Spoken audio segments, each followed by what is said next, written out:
Mr. McLeod, Contempt for what? Mr. McLeod, two things are going to happen. You're going to answer my question, or you're going to jail for summary contempt for not complying with the court's request.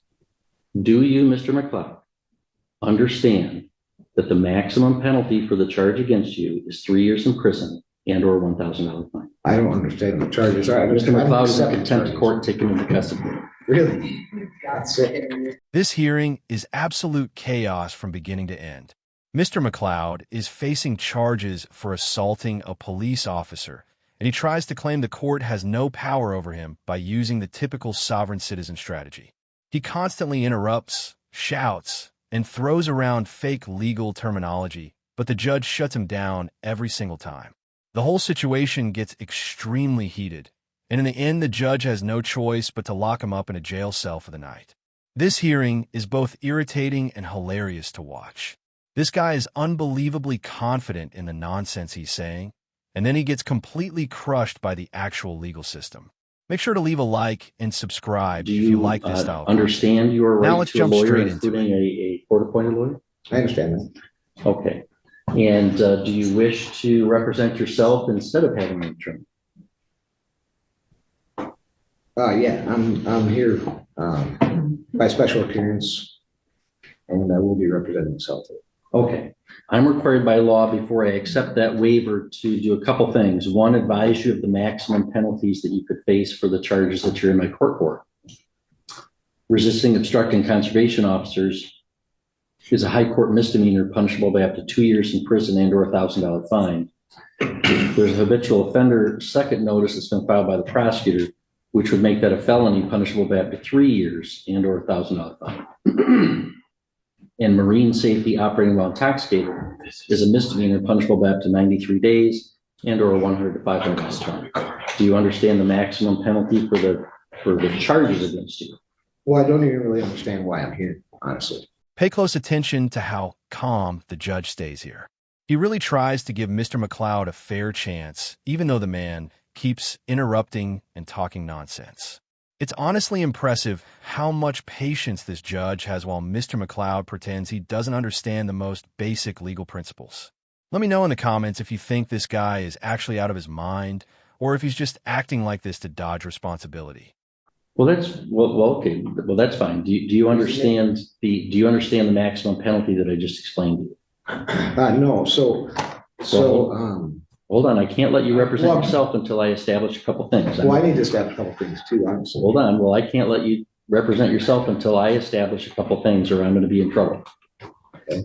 Do you understand that the maximum penalty that you could face for the charges that you're here for is up to 3 years in prison and or a $1,000 fine? I don't understand the nature and cause of the action against me. So what is it that you don't understand? Do you not understand how long 3 years is or how much the fine is that I've articulated? Can you tell me what it is you don't understand? The nature and cause of the action against me because there's no established jurisdiction. That's not what I'm asking you right now. Well, I'll let you place whatever objections you want on the record, Mr. McLeod. I promise you that. Okay. Can we just go one step at a time? So do you understand the maximum penalty that you could face if you're convicted as charged? 3 years in prison or $1,000 fine. Well, I have another question because the statutory jurisdiction doesn't exist under the Constitution. So in order for me to defend myself, could you please tell me where the published rules of conduct are for criminal statutory jurisdiction or where I can find the nature and cause of this jurisdiction or how this information exists? No, I don't even understand what you're asking. So you're saying this is a statutory jurisdiction under what? The statutes of Michigan, correct? Mr. McLeod, I've told you what my jurisdiction is. General jurisdiction. The people of the state of Michigan voted to convene a constitutional convention in 1961. Sure. There was a constitutional convention in 1961 and 1962. They proposed a state constitution. The voters of the state of Michigan ratified that in 1963. Article 6 establishes the judicial power. And the circuit court is a court under that judicial power of Article 6 of the state constitution. And so you're here in my court. I have subject matter jurisdiction over those crimes. I have personal jurisdiction over you because you've been alleged to have committed them in our county. That's my jurisdiction. So, Mr. McLeod, do you want to represent yourself? Do you understand the maximum penalty that you could face of 3 years in prison and or $1,000 fine? 1 second. I can see why his attorney withdrew. Oh, shit. Hang on, someone in the prosecutor's office is not muted. I'm going to remove you from the meeting at this time. Oh, Prosecutor's office is generally allowed to attend to observe. They've participated. I'm removing them from the hearing. Honestly, she wasn't wrong at all. This was such a pure, unfiltered moment, and you just can't help but laugh. I have no clue how the judge didn't laugh right there. Seriously, though, how does something like that even happen in a courtroom? Maybe she was an older lady, or maybe she just got caught up in how absurd the whole situation was. Either way, it perfectly captures what everyone in the room was thinking about this guy. And if we're being real, it totally makes sense why his attorney walked away from representing him. Mr. McLeod is just sitting there flipping through his little stack of papers, searching for some imaginary law that he thinks will magically set him free. It honestly looks like he really believes he's about to perform the legal version of pulling a rabbit out of a hat. Meanwhile, the judge, the prosecutor, and probably everyone else in the courtroom already knows exactly how this is going to end. But McLeod keeps going, acting like he's uncovered some secret loophole in the entire legal system, when really he's just digging himself deeper. You really have to wonder what sovereign citizens think will actually happen. Do they believe the judge will suddenly stand up and say, "You know what? You're right. Case dismissed."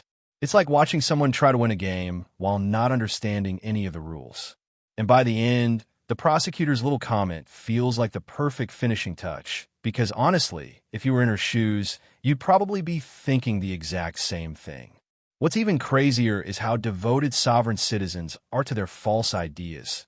Just like Mr. McLeod sitting there shuffling papers and quoting fake statutes. It's wild and entertaining to watch. This guy is seriously delusional. But let's go ahead and dive back in.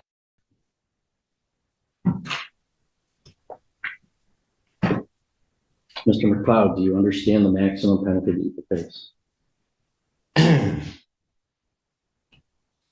1 second. Okay, so when enforcement of mere statutes, judges of all courts do not act judicially and are thus are not protected and qualified by limited immunity. That's Owen versus the city. I just want to state a few things for the record since you're claiming this is a jurisdiction under statutory law. Hang on. Mr. McLeod, can we back it? Look at me for a second. Can we talk here? I challenge subject matter jurisdiction and nothing can go forward until that's addressed. You're saying I did address it and I denied your objection. I have subject matter jurisdiction doesn't jurisdiction. exist under the Constitution. Your objection is noted. Okay. So, Mr. McLeod, do you understand? Let me explain to you. Sure.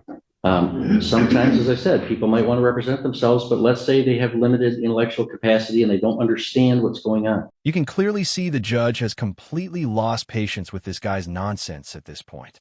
It's not even savage. It's just the truth. This man is fumbling through papers, reading made-up laws, and the judge is calmly shutting him down in the most professional way possible. You have to respect how he handles it.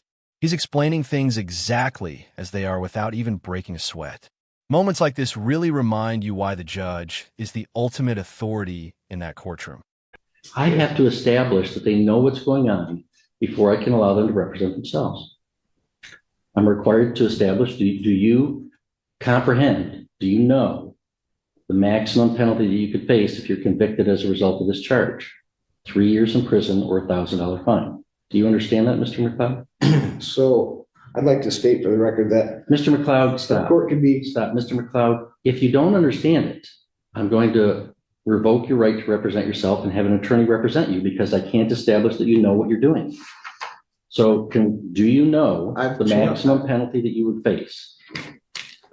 Your Honor, I've challenged this court's jurisdiction. You haven't established it yet. You said you have a statutory jurisdiction which doesn't exist under the Constitution. I'm trying to figure out where I stand with this.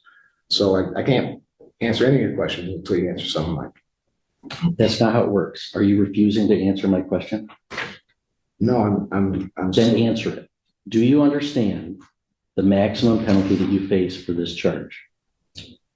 So judges who become involved in enforcement of Mr. these McLeod, statutes. I have act other as man- clerk Mr. of some McLeod. involved agency. What's that? You know, I understand you want to object to things, and you're going to be allowed to object to things, okay? Sure. But we have to do things one step at a time. And I do have other cases today. I'm not going to entertain this for like a whole hour. I've got other cases going on. If you want to dig in your heels and just make this real complicated or real difficult, we could do that. And I can hold you in contempt, and you'll go back to a jail cell for a while. No, Your and then Honor, we'll do I don't wish to be held in contempt. I just wish to exercise my Sixth Amendment right. That's fine. And So I can before I cite- can let you under, I can before I cite can, laws, I can cite laws that will show you that the exercise of a right can be converted into a crime. I'm trying to understand the nature and cause of the action against me. You're not clarifying it enough to where I can comprehend it, as you say. you don't comprehend the maximum penalty that you would face. I'm not answering any of those questions until you establish that this is a court of the Constitution, has jurisdiction under these jurisdictions. I established it. I told you. You might think I'm wrong, and you can appeal. There's it no to the such Michigan thing as Court a of Appeals. statutory jurisdiction. Mr. McLeod, let me make this simple for you. Do you ever watch, let me make this simple for you. Sure. I'm going to ask you this question one more time. One more time. Okay. Two things are going to happen. You are either going to answer my question, or I'm going to hold you summarily in contempt, and the court officer will bring you to a jail cell, and we'll talk about it tomorrow. You understand that? So. Mr. McLeod, Contempt for what? Mr. McLeod, two things are going to happen. You're going to answer my question, or you're going to jail for summary contempt for not complying with the court's request. Do you, Mr. McLeod, understand that the maximum penalty for the charge against you is 3 years in prison and or $1,000 fine? I don't understand the charges. All right, Mr. McLeod is in accept the contempt of charges. court, taken into custody. Really? That's it. Protecting my rights is what it said last time. Sorry. Fucking Joe. This isn't true. You guys are Follow following unconstitutional You're following orders. unlawful orders. It's not Not a constitutional good at all. thing. Mr. McLeod's in contempt, he's sentenced to 1 day.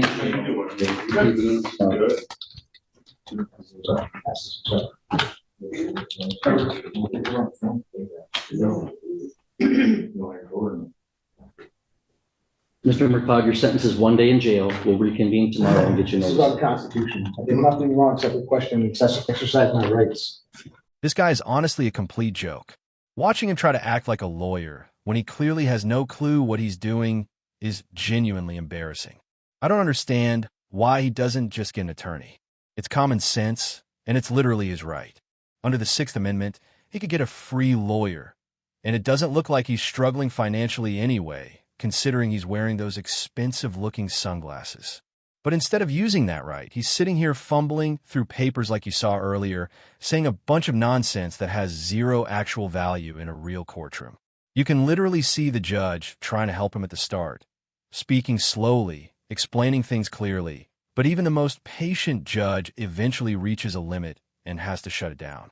The craziest part is how confident he looks while completely making a fool of himself. He's acting like he's about to unlock some secret legal code, but the law is extremely clear. All he has to do is answer a straightforward question with yes or no. It's not complicated. And he's not in court for something small. He's charged with assaulting a police officer, which is a very serious offense and is usually treated as a felony. Judging by the fact that he's facing up to 3 years, it definitely sounds like one.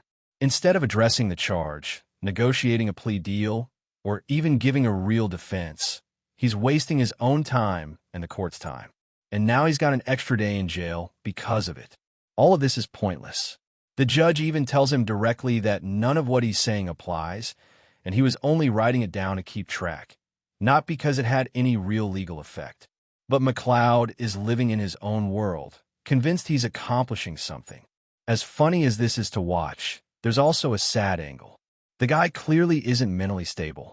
Sovereign citizens sincerely believe they're outside the law because of made-up legal theories, but courts have rejected thefts.